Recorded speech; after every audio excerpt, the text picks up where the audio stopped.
السلام علیکم ورحمۃ اللہ۔ دوستوں، ہم آ چکے ہیں تختی نمبر 26 علامات وقف پر، جو کہ نورانی قاعدہ کے صفحہ نمبر 41 پر موجود ہے۔ اس سبق میں ہم پڑھنے والے ہیں کہ علامات وقف کے معنی کیا ہیں، کہاں ہمیں آیت کرنی چاہیے۔ کوئی آیت بہت سی لمبی ہو جاتی ہے 2 لائن کی، تو ہمیں کہاں ہم بیچ میں ٹھہر سکتے ہیں، کہاں نہیں رک سکتے ہیں۔ اس کو سیکھنا ہمارے لیے ضروری ہے۔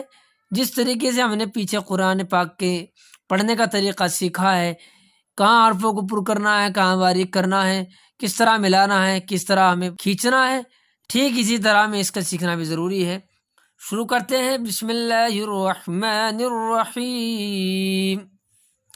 تختی نمبر 26 علامات وقف، یعنی قرآن پاک پڑھتے پڑھتے کس طرح ٹھہرے اور کہاں نہ ٹھہرے، اس کے لیے نیچے لکھی ہوئی علامات قرآن مجید میں جگہ جگہ بنی ہوئی ہے، اسی کے موافق وقف کرنا چاہیے۔ علامات وقف کے معنی ہیں نشانات، ہندی میں کہہ سکتے ہیں چنہ۔ وقف کے معنی ہے ٹھہرنا، یعنی ٹھہرنے کے نشان۔ قرآن مجید میں جگہ جگہ یہ نشان بنے ہوئے آتے ہیں۔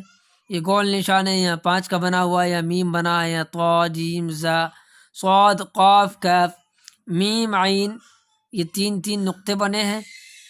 قاف فا یعنی قف، صاد لام صل، صاد لام کھڑا زبر صلا، لام الف لام، سین یا سکتہ سین کاف تاہا، وقفہ واو قاف فاہا۔ اس علامت کو، یہ گول نشان آپ دیکھ سکتے ہیں، اس کو آیت کہتے ہیں۔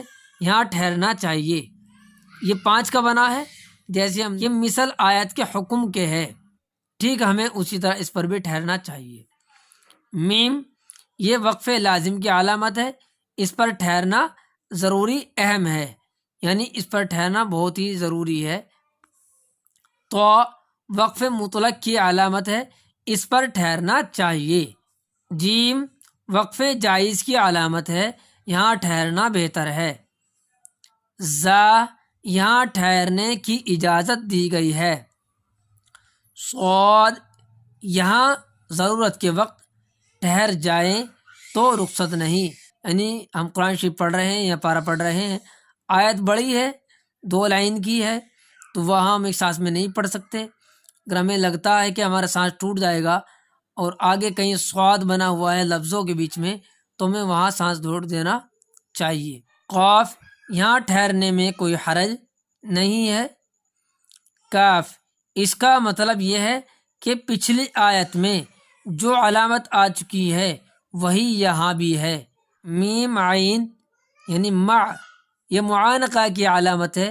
2 جگہ 3 نقطے لکھے ہوئے ہوتے ہیں، ان میں سے ایک جگہ ٹھہریں اور ایک جگہ ملا کر پڑھیں، یعنی ایک آیت ہے اس میں 6-7 الفاظ ہے، اور ایک الفاظ کے بعد 3 نقطے آ گئے، پھر 2-3 الفاظ کے بعد 3 نقطے آ گئے، تو پہلے نقطے میں ہم اگر ٹھہر گئے تو دوسرے جو نقطے آئیں گے 3، وہاں ہمیں ملا کر لفظوں کو ادا کرنا ہوگا۔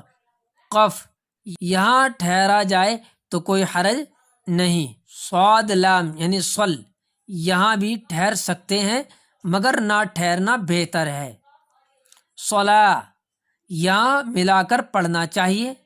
لام الف، یہ علامت کہیں آیت پر ہوتی ہے، یہاں ٹھہرے یا نہ ٹھہرے مطلب نہیں بگڑتا۔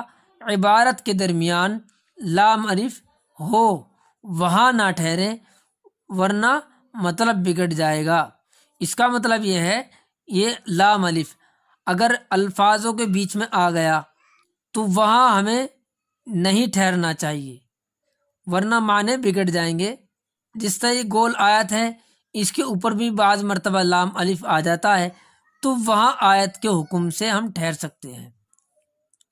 سین یا سکتہ، یہاں تھوڑی دیر آواز بند کریں مگر سانس نہ ٹوٹنے پائے۔ وقفہ، یہاں سکتہ سے زیادہ دیر آواز بند کریں، سانس نہ ٹوٹنے پائے، یعنی آیت کے بیچ میں کہیں سین کاف تاہا یہ لکھا ہوا ہے، یا واو قاف فاہا یہ لکھا ہوا ہے، ان دونوں میں ایک جیسی ہی بات ہے، بس فرق یہ ہے کہ سکتہ میں